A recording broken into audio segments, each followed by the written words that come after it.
My name is Alma Hopkins. The article that I'm reviewing is called Calvin Won't Sit Down, the Daily Behavior Report Card, a practical technique to change student behavior and increase home-school communication. It's written by Dr. Carolyn Mires and Dr. David L. Lee, and it was published in 2017 in the Beyond Behaviors Journal.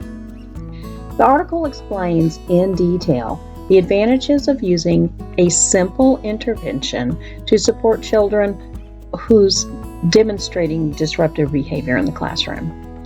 According to the authors, researchers have identified the academic characteristics of these students, which include low levels of academic engagement and below average performance in reading, writing, and math. The student population includes those with emotional and behavioral disorders, EBDs, but also children with attention deficit hyperactivity disorder and/or learning disabilities. All of these children are more likely to experience academic failure, be retained in a grade, or leave school before graduation than students without disabilities. The number of students at risk for behavioral and learning difficulties is increasing, and more of these students are being served in the general education classroom. Their behavior negatively impacts the learning of their peers. So, that being said, these children need extra support to help them with behaviors such as not being able to remain in their seat, or failure to raise their hand to ask a question, failure to turn in homework, failure to complete work during centers. And this simple behavior card is a great way to correct those behaviors.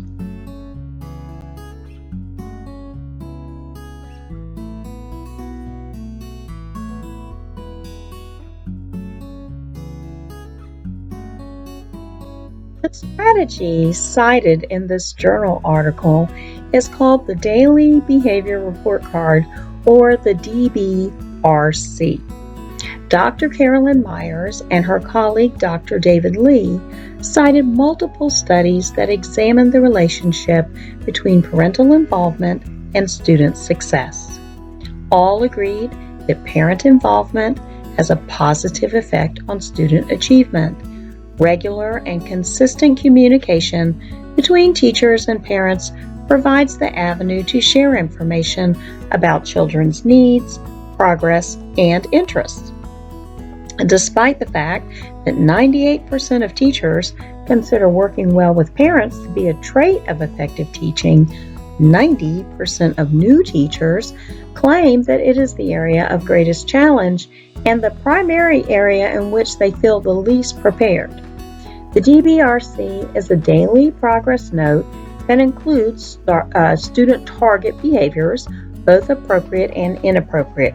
For example, raising your hand versus calling out, being respectful of authority figures, being respectful of peers, noncompliance, failure to complete tasks, and it lists specific criteria for meeting the behavioral or academic goals.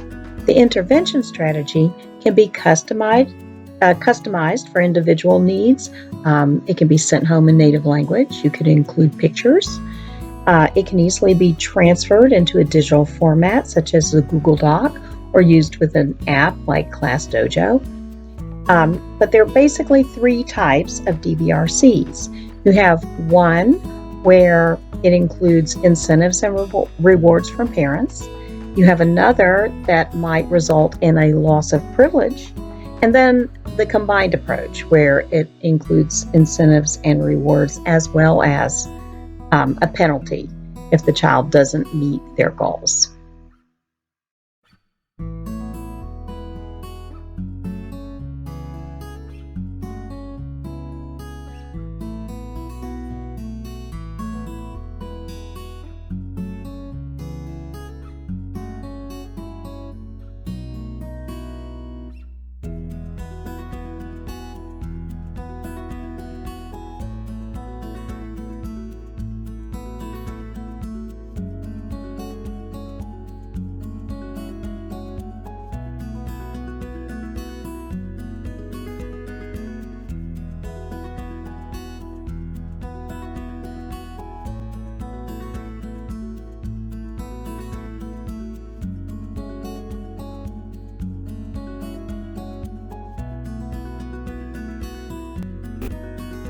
I find implementation of the DBRC to appear to be fairly easy and definitely worth a try. I've used similar supports in the past, but they've mostly been for the purpose of tracking and documenting behaviors, not attempting to change them. The thing I like about this intervention is that it focuses on working as a team with the child and with the parent. By requiring the child to take home the daily note and return it the next day signed by parents, the child is acutely aware that communication between the teacher and the parent is ongoing. DBRCs are a practical and inexpensive behavior management tool that require no special training or additional school personnel to complete. The steps for implementing the strategy are simple. They include objectively defining the target behaviors. You have to be specific in listing desired behaviors that will replace the undesirable behaviors. A good way to do this is to use the FAIR pair method in order to identify positive student goals. The next step is to collect baseline data. Off-task behavior may only be an occasional problem. Collecting the baseline data will isolate those behaviors that really need to be addressed.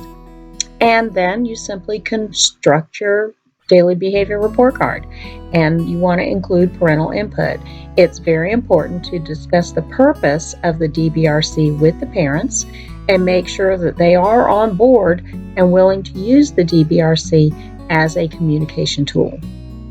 Then you simply send the card home every day, collect it every morning.